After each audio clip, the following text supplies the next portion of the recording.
Bonjour à tous, j'espère que vous allez bien. Je suis très contente de vous retrouver aujourd'hui dans une nouvelle vidéo Astrofilm et aujourd'hui on va s'attaquer à Babylone. Alors installez-vous confortablement, prenez une boisson chaude, l'analyse va commencer.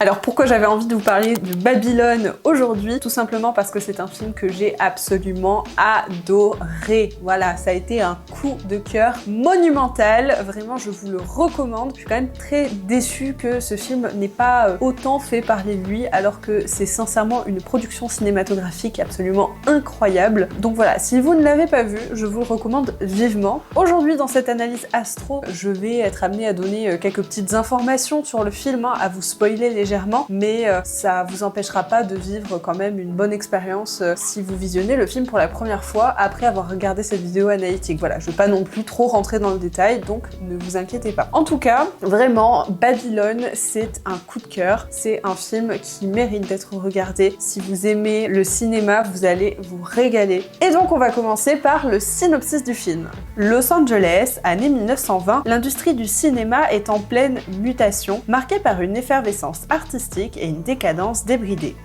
Babylone suit le destin croisé de plusieurs personnages, chacun représentant une facette du rêve hollywoodien. L'ascension fulgurante, la gloire éphémère et la chute brutale dans l'oubli. L'histoire débute avec Manny Torres, incarné par l'acteur Diego Calva, qui est un jeune immigré mexicain passionné de cinéma qui travaille comme assistant à tout faire dans les coulisses du Hollywood naissant. Il rêve de gravir les échelons et de s'imposer dans cette industrie où tout semble impossible. Un soir, il est chargé d'organiser une fête extravagante pour des producteurs et stars du cinéma muet, un événement qui incarne la folie de cette époque. Drogue, sexe, musique effrénée et une démesure totale. C'est lors de cette nuit qu'il croise Nellie Laroy, incarnée par Margot Robbie, une jeune femme fougueuse et ambitieuse qui veut devenir actrice.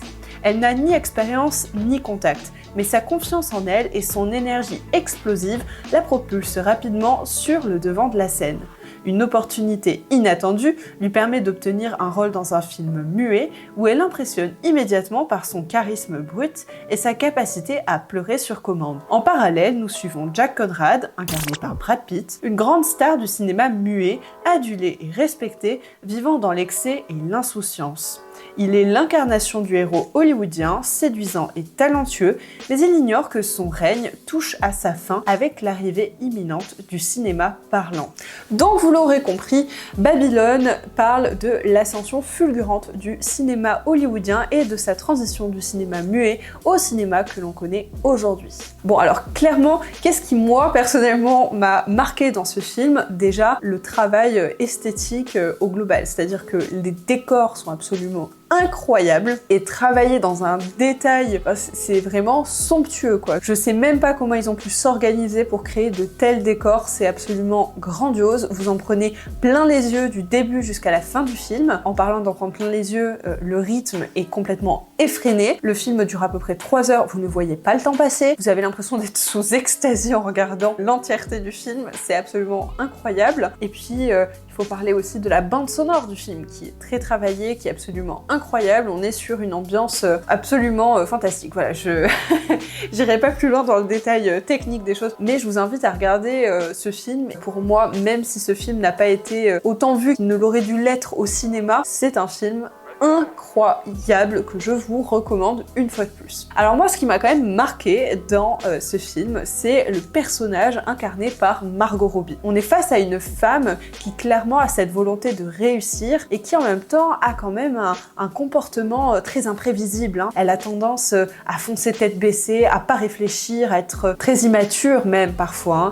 Elle a tendance à avoir ce côté égocentrique, égocentré, très marquée qui justement l'amène dans des situations où elle en vient à blesser les autres, à faire du mal aux gens autour d'elle, tellement elle est explosive en fait. C'est un peu cette énergie-là. Et pour le coup, je trouve que ça se rapproche quand même assez bien des aspects sombres du Bélier. Alors bien évidemment, je tiens à nuancer mon propos, on adore les Béliers, vous avez de nombreuses qualités. Là vraiment, je vais parler des aspects immatures du Bélier parce que c'est ce à quoi ressemble le personnage du film, mais bien évidemment que vous n'êtes pas tous comme comme ça, voilà, hein, une fois de plus, il faut nuancer mon propos. Là, je parle uniquement du personnage de Nelly dans Babylone. Et donc, je reconnais un peu cet archétype du bélier qui justement fonce tête baissée sans réfléchir, quitte à penser qu'à soi, et qui, une fois de plus, va exprimer beaucoup de colère, beaucoup d'intensité, vraiment de façon immature, quoi. Et je trouvais que cet archétype-là se mélangeait assez bien avec l'énergie du poisson. Je voyais bien un profil du genre soleil en bélier, ascendant poisson, un côté voilà très explosif qui justement avec une lune dans un signe de feu, pourquoi pas, où justement il y a ce côté très impulsif, je réfléchis pas, j'aime une fois de plus penser qu'à moi, et en même temps je suis complètement dans la fuite de la réalité via la drogue, le sexe, l'alcool. Il y a vraiment une fois de plus cette difficulté à s'enraciner dans la réalité et justement à gagner en stabilité, gagner en structure. C'est vraiment la folie des grandeurs qui est très représentative de cette époque, et je trouvais que ce personnage incarné par Margot Robbie était hyper travaillé, hyper intéressant, et justement je voulais voir dans son thème avec quoi ça pouvait potentiellement résonner. J'avais pas encore vu le thème astrologique de Margot Robbie et j'avais envie d'aller plus en détail dans l'étude de son thème pour voir ce qu'il en est. Alors Margot Robbie, elle est cancer, ascendant cancer, avec une lune en scorpion, maison 3. Donc vous voyez, il y a quand même quelques petits points assez similaires à ce qu'on retrouve dans le thème d'Emma Stone, si vous avez vu la première vidéo sur Pauvre créature.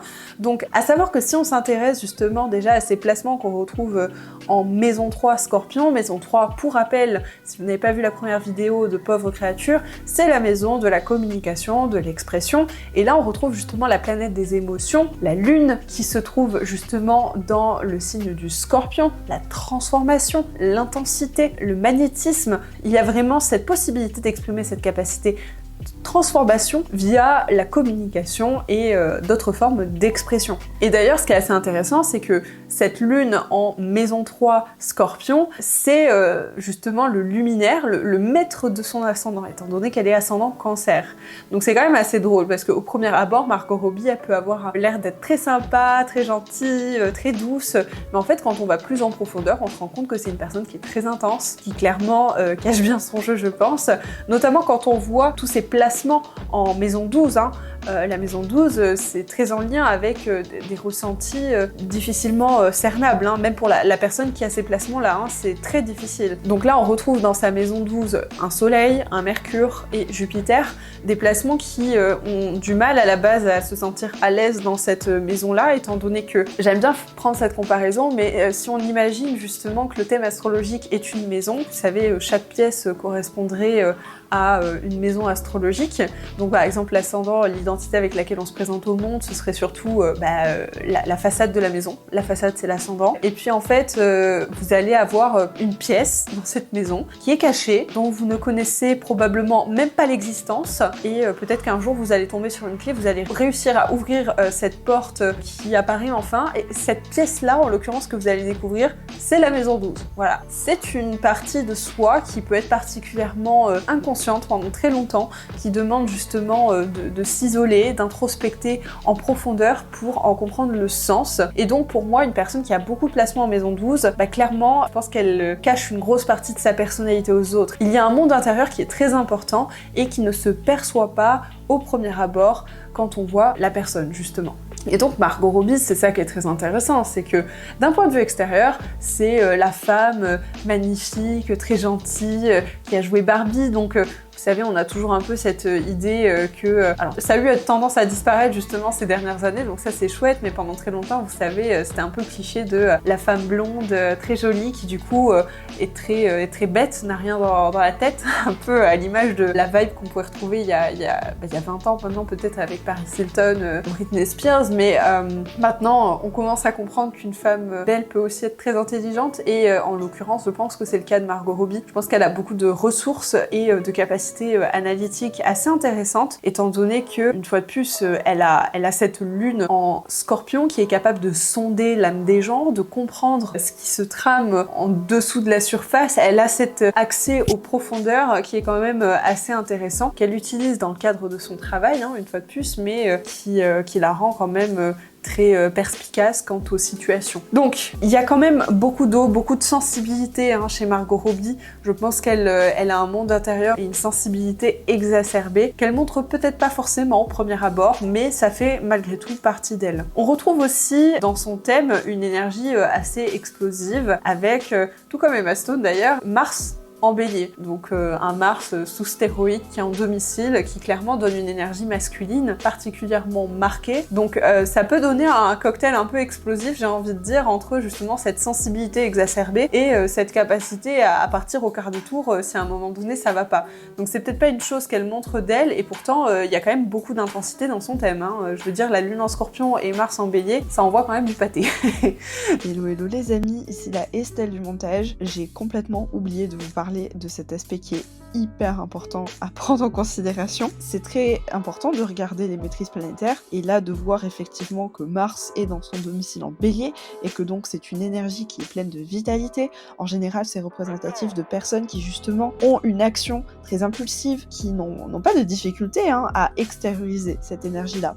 Or là, c'est quand même très important de souligner les aspects de tension que reçoivent cette planète, à savoir que Mars est en bélier, c'est chouette, mais Mars est en opposition à la Lune en Scorpion, et elle est surtout en carré avec Saturne qui est dans son domicile en Capricorne, et également en carré à Jupiter qui est pour le coup en exaltation dans le Cancer. Donc il y a vraiment ici des planètes qui sont bien campées dans leurs signes respectifs et qui créent des tensions très difficiles.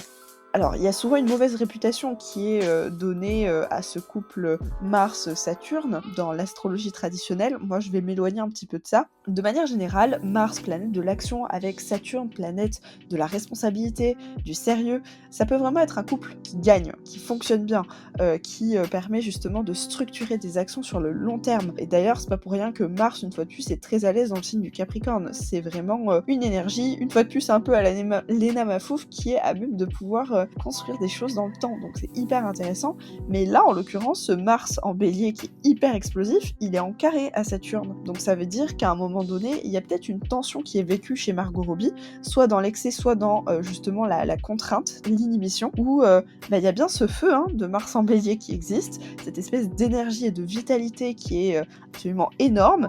Et de l'autre côté, il y a peut-être Saturne qui justement vient complètement brider cette énergie. Alors soit justement ça peut amener à plomber les élans de Mars en bélier, donc la personne va avoir beaucoup d'énergie et puis en fait elle va pas du tout réussir à matérialiser ça, à concrétiser ça, à l'extérioriser peut-être même, donc ça peut éventuellement se matérialiser sous le coup d'une forme de nervosité assez forte, assez marquée. Voilà, c'est pas évident quand même, surtout que là une fois de plus, le Mars en bélier, du coup il est en carré à Jupiter, donc ça peut donner justement une forme d'amplification d'une énergie qui a du mal à s'extérioriser ou qui peut...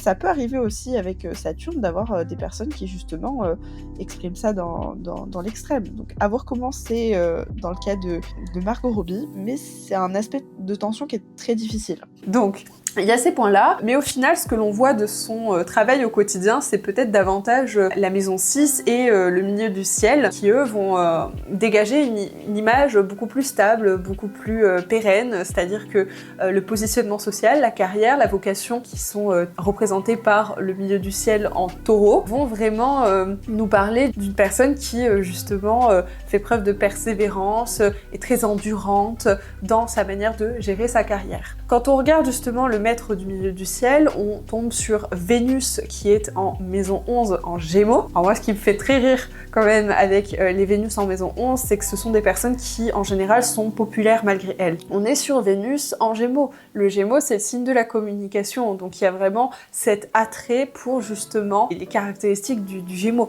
En général, les personnes qui ont Vénus en Gémeaux, c'est des personnes qui adorent parler, discuter en long, en large, en travers, qui adorent rigoler, qui adorent s'intéresser à plein de domaines différents, qui adorent s'adapter à des situations différentes. Donc ça, c'est très chouette. Et quand on regarde le reste de son thème, j'en reviens à ce qu'on disait, vous savez, sur le Cancer solaire, le Mercure et le Jupiter qu'on trouvait en maison 12.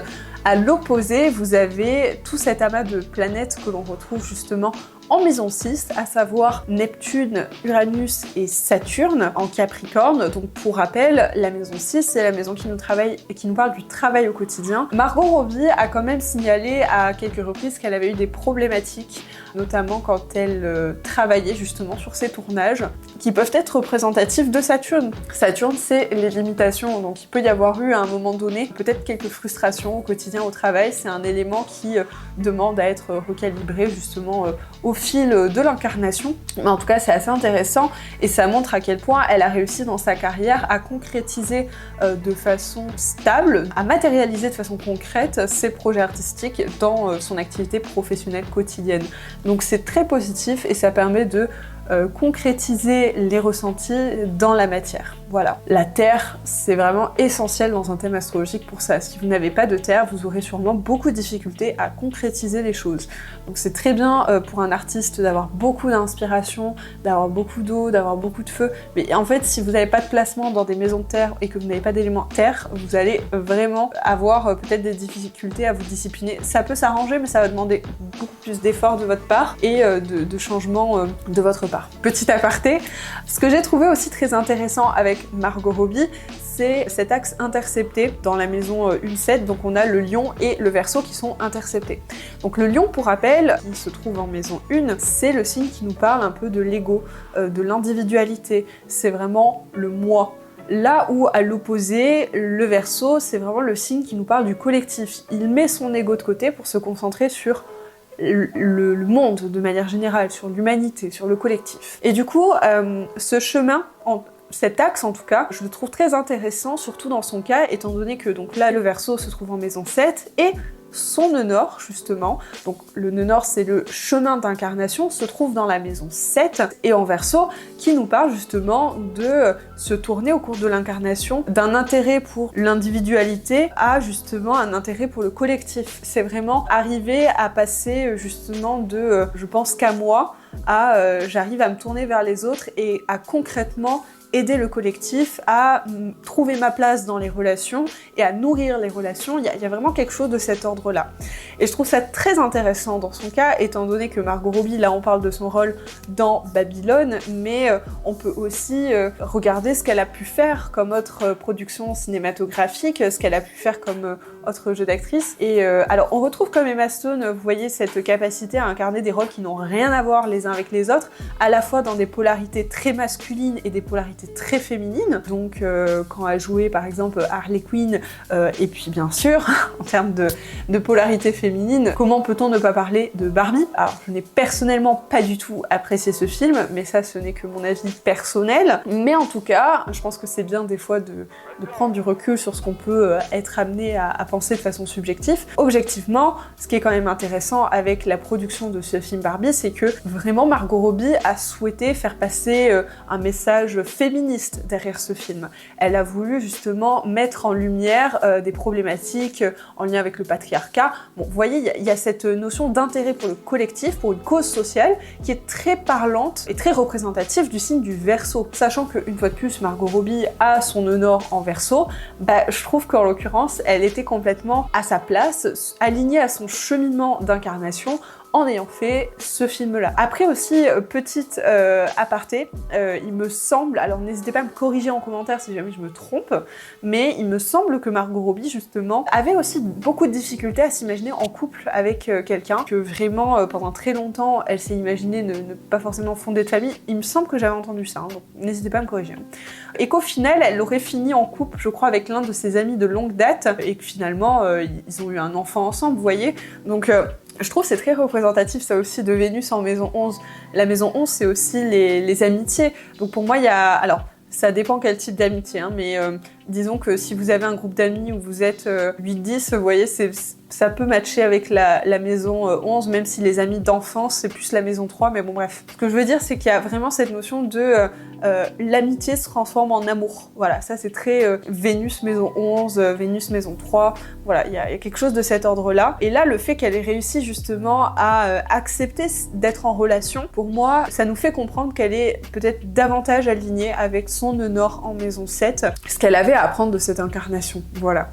Bon, alors bien évidemment, là je suis restée dans les grandes lignes de son thème. Le but c'est pas de vous faire une analyse complète du thème de Margot Robbie, mais en tout cas je trouvais que c'était assez intéressant de mettre ça en perspective avec justement le film de Babylone, sachant que dans Babylone, le personnage de Nelly est reconnu notamment pour pleurer sur commande, et en l'occurrence dans son thème on retrouve quand même beaucoup d'énergie d'eau qui justement le sensible du zodiaque aussi, pour moi c'est le cancer qui a tendance à pleurer assez facilement de façon très cliché. Du coup je trouvais que c'était un petit clin d'œil à ces énergies, même si il faut nuancer mon propos. Là je vous dis un truc qui m'arrange bien parce que en réalité Margot Robbie elle a quand même mis 3 ans à s'entraîner pour réussir à le faire, vous voyez. Mais je trouve ça drôle que ce soit ce point-là dont on se souvienne de son jeu d'actrice, vous voyez. Bon bref, je trouve que c'est un bon point, un bon clin d'œil par rapport à son thème. Et un dernier point aussi, je pense que Margot Robbie devrait continuer de peut-être prendre le lead dans certaines productions cinématographiques, étant donné qu'elle a quand même beaucoup de placements en Maison 12. La Maison 12 c'est aussi une certaine forme d'inspiration créative. Je pense qu'elle pourrait avoir beaucoup d'informations dans ses rêves, en explorant son inconscient, qui pourrait être exploité dans des films. Donc je pense que ça pourrait être très intéressant pour elle d'aller chercher de ce côté-là et de continuer à produire des films où elle aurait davantage l'occasion de nous dévoiler sa sensibilité artistique. Voilà. J'espère que cette vidéo vous a plu. Si jamais vous souhaitez que j'étudie un thème astrologique de célébrité en particulier, ou que vous souhaitez que je revienne sur l'analyse d'un film, n'hésitez pas à me le dire en commentaire, n'hésitez pas à me dire ce que vous avez pensé de cette analyse. Et si jamais vous souhaitez commander une analyse de thème astrologique avec moi, je propose des consultations en visio. Je vous mets mon lien vers mon site internet dans la description. Vous pourrez prendre rendez-vous via Google Calendar pour qu'on puisse étudier ensemble votre thème astrologique. D'ici la prochaine vidéo, je vous souhaite une bonne journée et je vous dis à la prochaine!